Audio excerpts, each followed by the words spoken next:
So as an event producer, one of the first things we would want to do is to create an account, or create an event. That process, kind of like with creating an account, it's a single-page process. We have a basic and an advanced version of this process. But both are fairly simple. A person can have their event posted and probably live within 5 minutes if they come in with the information that they need.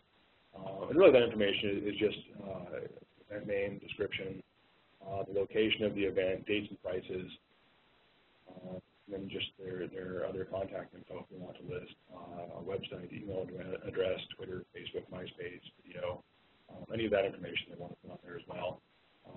And none of that's required. It's really just the event description. And once they've posted their event, they can always go back through and make any changes they need to. It's not set in stone. We try to make it very easy for users to manage the events themselves. We do also have a live 24-hour call center available in French, English, and Spanish.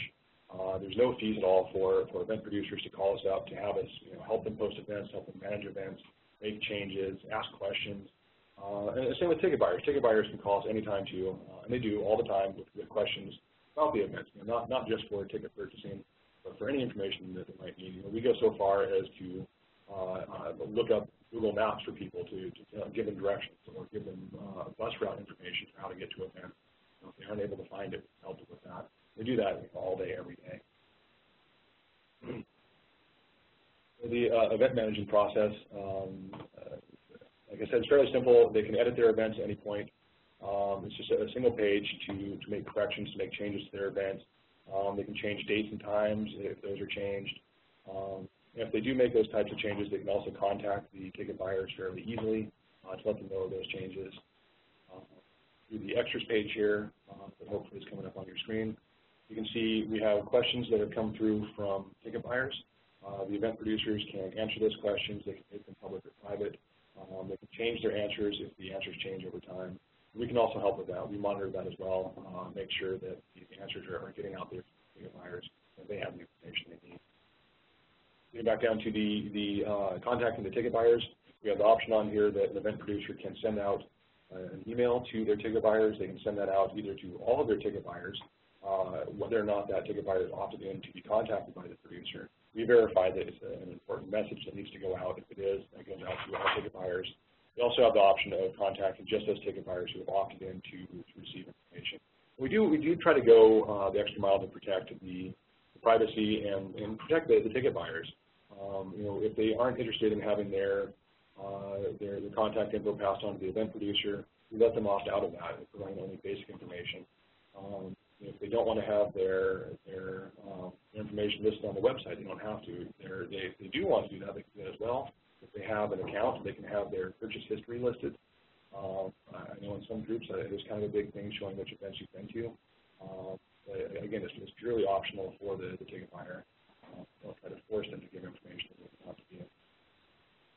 Getting back to this screen, we have the option for call center notes that the event producers, if they have any specific instructions for our call center staff to give out to ticket buyers or people calling with questions, they can list that here.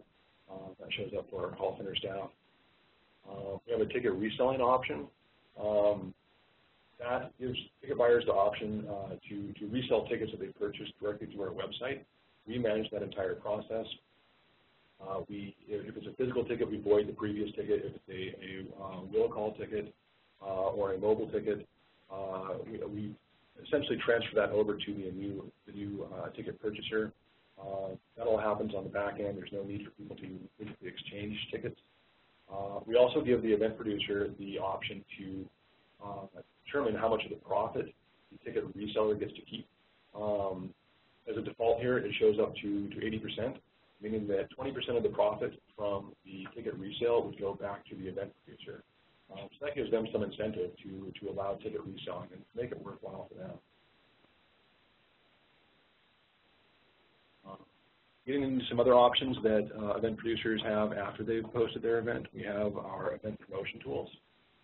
We break this down into new media and traditional media categories. The new media categories, those are going to be your social networks, Twitter, Facebook, MySpace. We also have a fairly extensive API available that a number of other services tie into right now, full event data to populate their event calendars. Event producers from this screen have the option to either opt in or opt out of having their information show up in those calendars. Similarly, they can opt out of having their events show up in our listings, in our main page, and in our daily and weekly emails. The social media networks we have for Twitter, it's really just as simple as sending out a tweet with a link using our short URL. For Facebook, it creates a full Facebook event, and that's managed through our site as well. So if they make any changes on our site to any of the information for their event, it automatically updates their Facebook event listing. They don't have to be logged in; it all happens behind the scenes. It makes it really easy for them to keep an active, accurate event on Facebook. Right. And MySpace gives them the option of listing it in 3 different locations on MySpace where they can have information listed, or they can choose to have it listed to all 3 of those.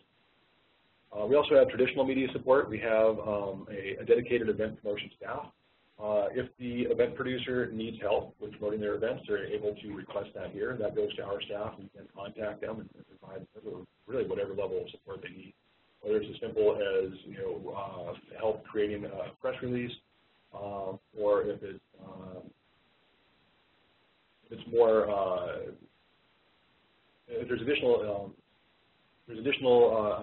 services they need with distributing that press release, or making sure their events are listed in the calendars, or really any help they need with that, we have that available for them. There's no extra charge for that. That's all included in what we do. Our thought is that we're not making money unless you're selling tickets, so it's our job to really help you get out there and sell all of your tickets. We also have the media pool. That's a system that allows people from the media access to tickets. They're able to use those tickets to review events, do ticket giveaways, really do anything that they want to do with those tickets. The event producers can add those here, and the system just kind of takes charge of that at that point, makes those tickets available and easy to distribute. We also have a press release generator. It gives the very basics of how an event producer can create a press release, lets them save it as a PDF. We also have a new service that we're rolling out in 3 test markets, and that is the purchase of physical newspaper ads in alternative weeklies. In Seattle, Portland, and Pittsburgh, these are the 3 cities where we're starting this, that event producers can, for roughly $25 or $30, have their event listed in a weekly ad that we're running. It'll list events that week, and it's really just hopefully the easiest and cheapest way that an event producer can have their events listed in a newspaper like that. So let's move over to some event reporting.